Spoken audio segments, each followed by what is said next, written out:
어르신의 건강과 행복을 위한 가장 든든한 노인복지시설을 만들어가는 케어스토리 강성만 국장입니다. 보건복지부의 지침 중에 시설 생활노인 인권보호 지침이라는 것이 있습니다.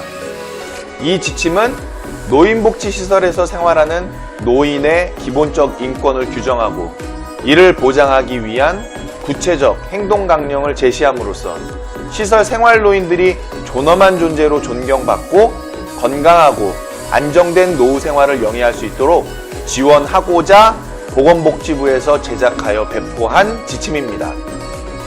우리나라 노인학대 현황을 살펴보면 가장 큰 비중을 차지하는 것이 가정에서의 학대이고 그 다음으로는 노인시설에서 발생하는 학대라는 것이 해마다 노인학대 통계에 잘 나타나 있습니다. 이러한 상황을 잘 생각해보면 가정과 노인시설에 있어 가장 밀접하게 관여되는 사람은 결국 보호자라는 것이죠. 가정에서 어르신은 보호자의 관여를 받고 있고 노인시설을 이용하실 때에도 보호자의 관여를 받는다는 것입니다. 보호자는 자녀 또는 배우자, 친인척이 될 수 있는데요.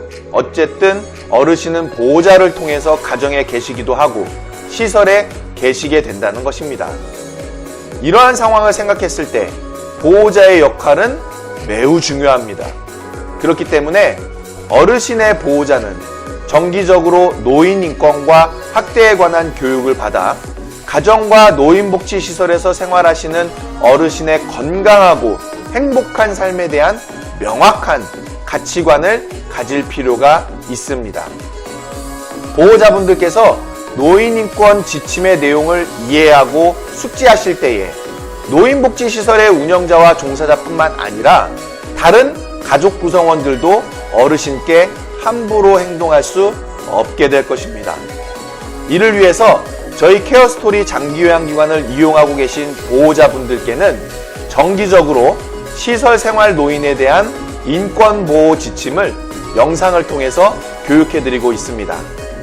어르신의 건강과 행복을 위한 가장 든든한 노인복지시설을 만드는 것은 결코 시설 운영자와 종사자에게만 해당하는 것이 아니라 보호자분들과도 함께 만들어가야 함을 공감해 주시기를 바라면서 지금부터 보호자 여러분과 함께 본격적으로 시설생활 노인 인권보호 지침에 관하여 함께 살펴보시겠습니다. 지금 보시는 화면이 보건복지부에서 발간한 시설생활 노인 인권보호 지침입니다. 먼저 목적을 보시면 방금 서두에서 설명드린 것처럼 이 지침은 노인복지시설, 그 중에서도 노인주거복지시설과 노인의료복지시설, 그리고 재가 노인복지시설 중에서도 주야간보호시설과 단기보호시설에서 생활하시는 어르신의 기본적 인권을 규정하고 이를 보장하기 위한 구체적 행동강령을 제시함으로써 시설 생활노인들이 존엄한 존재로 존경받고 건강하고 안정된 노후 생활을 영위할 수 있도록 지원하고자 이 지침을 보건복지부에서 배포하게 된 것입니다. 그래서 재정 배경을 살펴보시면요.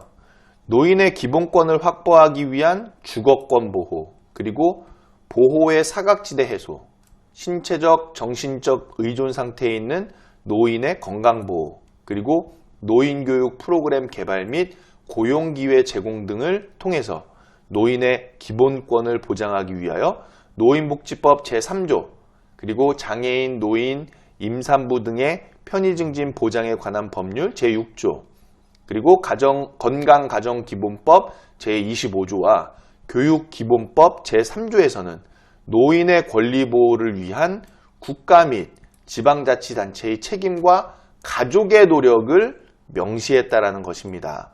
그래서 이 책임은 국가와 지방자치단체에만 있는 것이 아니라 바로 오늘 말씀드리는 보호자 여러분들을 대상으로 지금 교육을 제공해드리는 보호자 여러분, 즉 가족에서도 노력이 필요함을 명시하고 있다라는 것이죠. 이에 따라서 노인복지시설 생활노인의 인권을 명확히 규정하고 이를 보호하기 위한 시설 운영자, 종사자, 그리고 가족분들, 그리고 지역사회 등 관련자들이 취해야 할 구체적인 행동 강령을 마련할 필요가 있기 때문에 이 시설 생활노인 인권 지침이 나왔다고 보시면 되겠습니다. 자, 그런데 이 영상을 보시는 여러분들께서 생각하시기에 이런 내용 조금 너무 교과서적이지 않나? 실제적인 거를 좀 보고 싶다. 이렇게도 생각하실 수 있거든요. 그런데 이 내용이 결코 교과서적이지 않은 것이 우리의 삶과 관련된, 우리의 삶 현장에서 관련된 그러한 내용들을 결국에는 보건복지부에서 그 내용들을 파악해서 이런 인권 지침으로 발간을 하는 것이거든요. 그렇기 때문에 결코 교과서적인 내용이 아니다. 결국에는 원리적인 부분, 원론적인 부분을 통해서 우리 삶이 계속적으로 바뀌어 나가야 할 필요가 있다는 것을 좀 말씀을 드리고 싶고요. 자, 이어서 보시는 이 시설생활 노인 권리선언을 보시면 먼저는 어르신들께서 존경과 존엄한 존재로 대우받고 차별, 착취, 학대, 방임을 받지 않고 생활할 수 있는 권리가 있다. 그리고 개인적 요구에 상응하는 질 높은 수발과 서비스를 요구하고 제공받을 권리가 있다.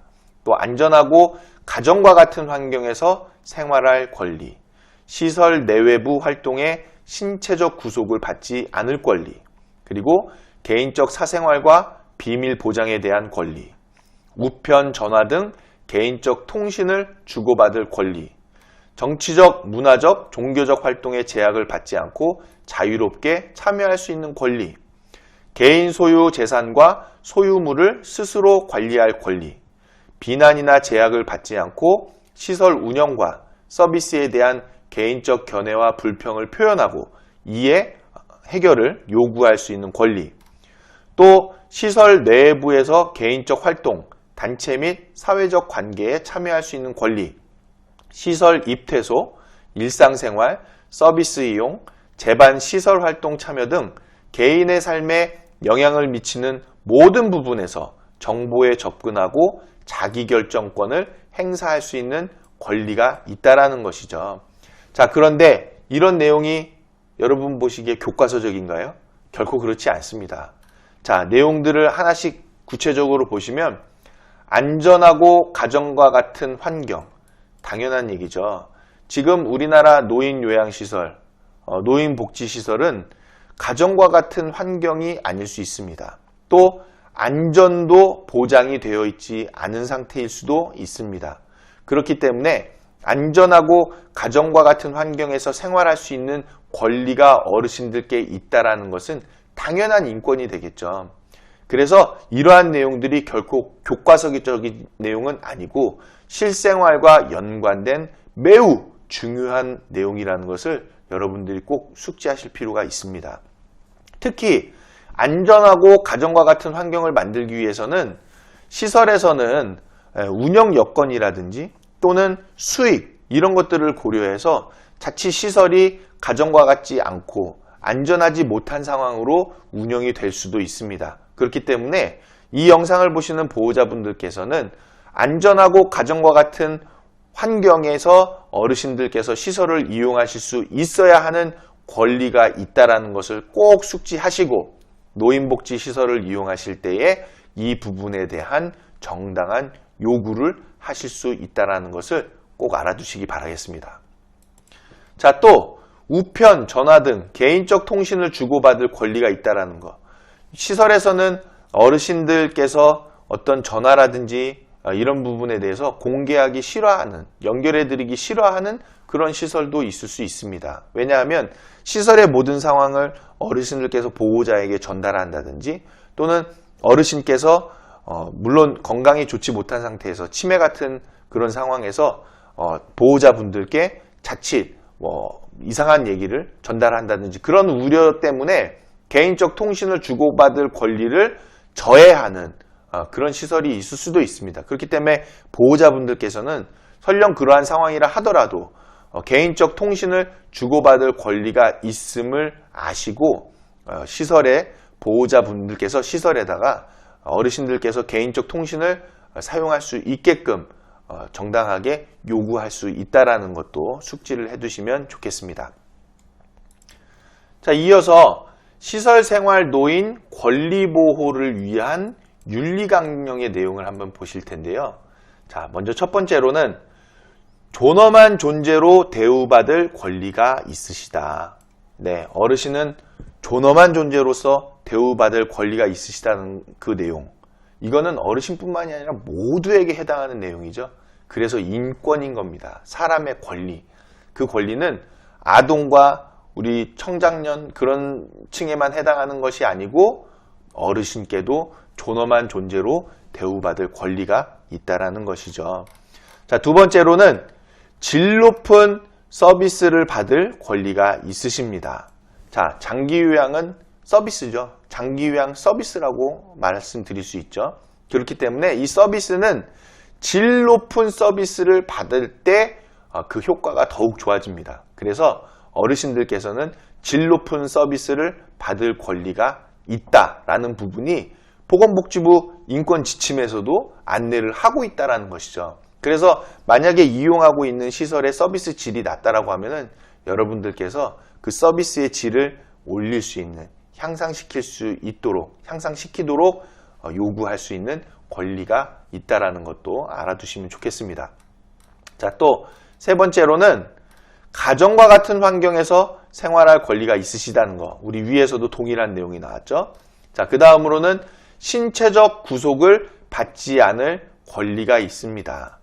자, 우리가 입장 바꿔서 우리의 몸이 많이 불편한 그런 상황이 있어요. 그런데 때에 따라서 시설에서 어르신을 신체적으로 구속하는 경우가 있습니다. 자, 그럴 때에는 꼭 필요한 사유에 있어서만 신체적 구속이 가능하죠. 자, 여기 내용을 보시면 생활노인 또는 종사자 등의 생명이나 신체의 위험을 초래할 가능성이 현저히 높거나 대체할 만한 간호나 수발 방법이 없을 때, 또 증상의 완화를 목적으로 불가피하게 일시적으로 신체적 제한을 하는 경우 등의 긴급하거나 어쩔 수 없는 경우를 제외하고는 노인의 의사에 반하는 신체적 제한이나 구속을 해서는 안 된다라고 안내를 하고 있습니다.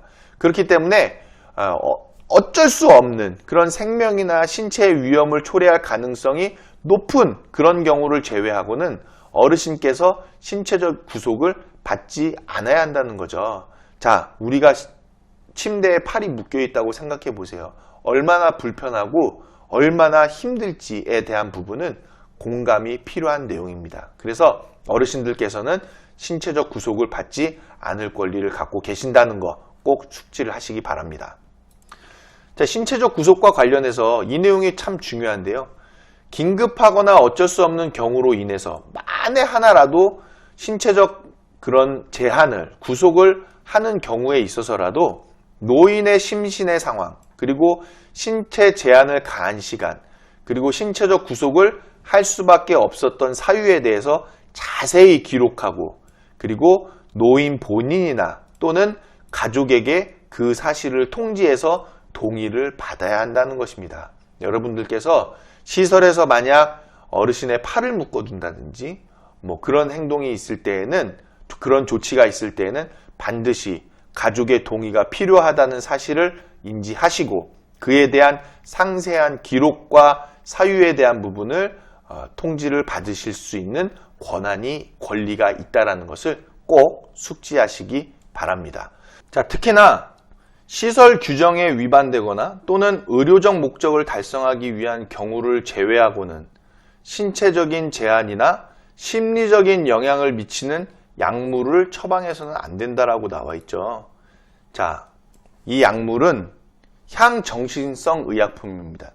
이 약을 어르신들께서 처방받아서 만약에 복용하시게 되면은 때에 따라서는 어르신들이 처진다라고 하죠. 그래서 시설에서 어르신들의 그 행동적인 부분을 제어하려고 향정신성 의약품을 처방받아서 제공해 드리는 그런 상황을 만든다라고 하면은, 그러면은 어르신들의 인권을 침해하는 내용이 될 수 있다라는 부분입니다.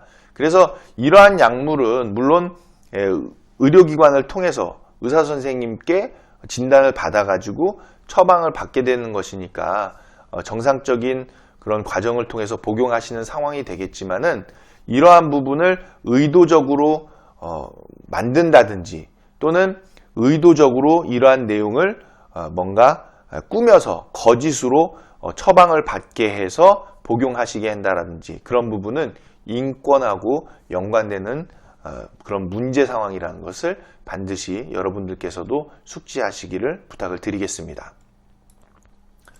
자, 5번째로는 사생활 및 비밀 보장에 대한 권리가 있으시다. 그런데 우리나라는 이 사생활 보장 거의 안 되죠. 왜냐하면 노인 요양시설 같은 경우에는 우리나라는 4인실이 대부분 너무나도 많잖아요. 그 안에서 어르신의 사생활과 비밀 보장이 되겠습니까? 안 될 수 있다는 것이죠. 그렇기 때문에 사생활을 보장해 드릴 수 있는 그런 노인복지시설로 점차적으로 개선이 되어져 가야 할 필요가 있다라는 것을 강조해서 말씀드리고 싶고요. 어르신은 통신의 자유에 대한 권리가 있으시다. 통신은 누구나 다 그런 권리를 갖고 있을 수 있죠. 또 정치, 문화, 종교적 신념의 자유가 또 있으시다라는 겁니다. 자, 그리고 소유 재산의 자율적 관리에 대한 권리가 있으시다. 어르신의 재산을 함부로 누군가가 처분한다든지 강압적으로 그 재산을 착취한다든지 해서는 안 되겠죠. 그래서 어르신들께서는 소유 재산의 자율적 관리에 대한 권리가 있으시다는 것을 보건복지부에서 인권 지침으로 정해놓은 상황입니다. 자, 이 외에도 불평의 표현과 해결을 요구할 권리, 자, 그리고 시설 내외부 활동 참여의 자유에 대한 권리, 자, 그리고 마지막으로 정보 접근과 자기 결정권 행사의 권리가 있으시다는 것이 이 인권보호 지침의 내용이 되겠습니다. 자, 이어서 시설생활 노인 학대 예방 및 개입 지침을 보시면 노인 학대의 유형부터 나와 있는데요. 그 유형에는 신체적 학대, 어르신께 폭력을 행사한다든지 신체적으로 손상, 고통, 장애를 유발시키는 행위죠. 그리고 정서적 학대, 어르신께 윽박지른다든지 비난, 모욕, 위협을 한다든지 성적 학대, 그리고 경제적 학대, 착취에 해당하는 부분이 되겠죠. 또 방임, 어르신을 부양하지 않고 그냥 방치해버리는 그런 방임, 또 유기, 어르신을 어디다 그냥 버린다든지 하는 그런 행동이 바로 이 노인 학대의 유형에 해당이 되겠습니다. 그래서 이러한 노인 학대 유형에 대해서 각 기관의 역할과 임무가 있는데요. 보건복지부, 또 시도, 그리고 시군구, 또 노인보호 전문기관도 있는데 우리가 이 노인보호 전문기관에 대해서는 알아둘 필요가 있겠죠. 노인복지법 제39조의 6의 규정에 의해서 노인학대 신고를 접수한 노인보호 전문기관의 직원이나 사법경찰관리는 지체 없이 노인학대 현장에 출동한 노인보호 전문기관의 직원이나 사법경찰관리는 피해자를 보호하기 위해서 신고된 현장에 출입해가지고 관계인에 대하여 조사를 하거나 질문할 수 있다는 것이죠. 그래서 이 노인보호 전문기관의 현장조사를 방해한 자는 200만 원 이하의 과태료에 처해진다는 것입니다. 이 어르신들의 학대에 대한 부분을 신고를 받고 그리고 그런 것을 조사하고 하는 역할을 담당하는 것이 바로 이 노인보호 전문기관이라는 것이죠. 자, 또한 노인복지시설에서는요, 노인학대 의심 사례 및 학대 사례 발견 시에 노인보호 전문기관 또는 수사기관에 신고하거나 또 시설 이용자 중 학대 피해 노인 및 학대 행위자에 대한 노인보호 전문기관으로부터의 상담 및 개입 협조, 그리고 노인보호 전문기관으로부터의 보호가 필요한 학대 피해 노인에 대한 입소 의뢰 시 신속한 보호, 그리고 시설 내 종사자 및 이용자 대상 노인학대 예방 교육을 실시하거나 시설 내의 학대 발생 현황 및 조치 결과 등을 보고하는 그런 역할을 가지고 있습니다.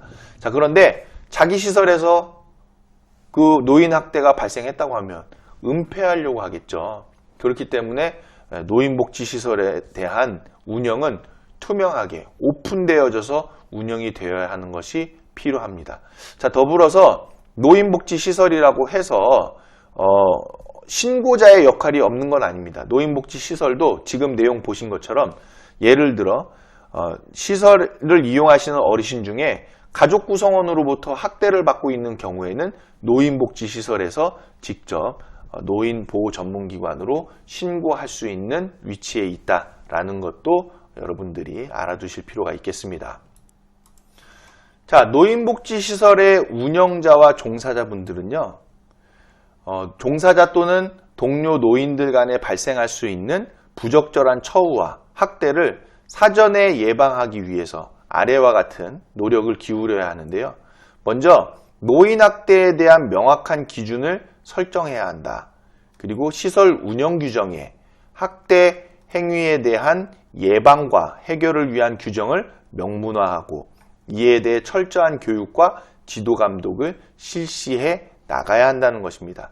자, 그런데 시설 운영 규정에 이 노인학대에 대한 명확한 기준을 설정하거나 예방과 해결을 위한 규정을 명문화한 시설은 그렇게 많지가 않죠. 그렇기 때문에 보호자분들께서도 시설 운영 규정에 이러한 내용들이 포함되어져 있는지 이용하고 계신 시설의 운영 규정을 한번 확인해 보실 필요가 있겠습니다. 또 시설 내에 노인학대에 해당하는 구체적 행위를 공시해서 노인과 종사자 모두가 학대에 대해 정확한 이해를 갖추게끔 하여야 하는 거고요. 또 학대 예방을 위해서 종사자와 생활노인들에게 인권교육 자료를 보급하고 노인 인권 및 학대와 관련된 외부 강사 초빙 등의 교육을 최소 분기 1회 이상 정기적으로 실시를 하고 있어야만 합니다. 자, 또한 종사자는 동료 종사자의 노인에 대한 학대 행위를 목격하였을 때 해당 시설과 노인보호 전문기관 또는 수사기관에 신속히 신고하고 재반법률 규정이나 윤리기준에 따라 조치를 취해야 되겠죠. 또 종사자는 노인들 간의 집단 따돌림이나 학대 행위를 예방하고 해결을 해야 한다. 치료나 요양의 목적 이외에 노인의 뜻에 반하는 노동행위를 강요해서도 안 되고요. 종사자는 어떠한 이유로도 노인을 언어적으로 협박, 무시하거나 조롱 또는 욕설을 해서는 안 된다. 그리고 항상 존대어를 사용하여야 한다. 또 노인이 수치심을 느끼거나 자존심을 상하게 하는 말을 해서는 안 되고요. 종사자는 목욕이나 기저귀 교체 시에 노인이 성적 수치심을 느끼지 않도록 최대한의 노력과 배려를 해야 되겠죠. 또 종사자는 노인의 잔존 능력을 유지시키기 위한 최선의 서비스를 제공하여야 합니다. 자, 시설에서 이러한 내용들이 지켜지지 않는 상황은 자주 일어날 수 있습니다.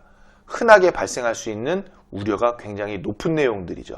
왜냐하면 목욕이나 기저귀 교체 같은 경우에는 상시적으로 매일 할 수 있는 내용이거든요.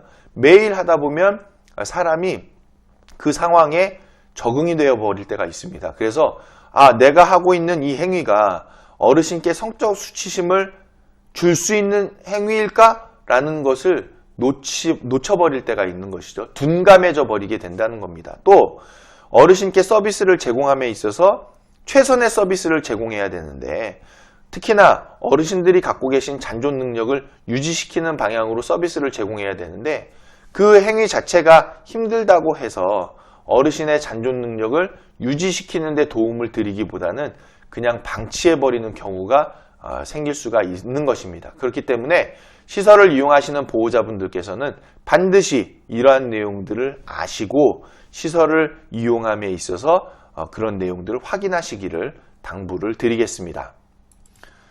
자, 여기까지 해서 시설 생활노인 인권 지침에 대한 내용을 중요한 부분들만 조금 발췌해서 살펴보았는데요.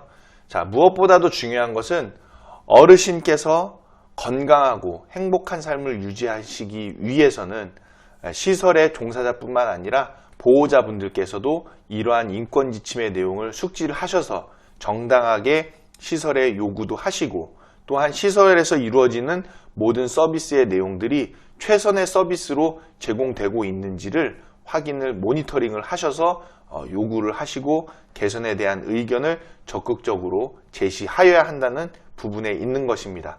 어르신의 건강과 행복을 위한 가장 든든한 노인복지시설은 결코 시설 운영자와 종사자 분들로 인해서만 만들어지는 것이 아니라 보호자 여러분들과 함께 했을 때에 어르신을 위한 든든한 보금자리가, 든든한 노인복지시설이 만들어진다는 것을 함께 공감해 주시기를 부탁을 드리면서 오늘 영상과 교육을 마치도록 하겠습니다. 시청해 주셔서 대단히 감사합니다.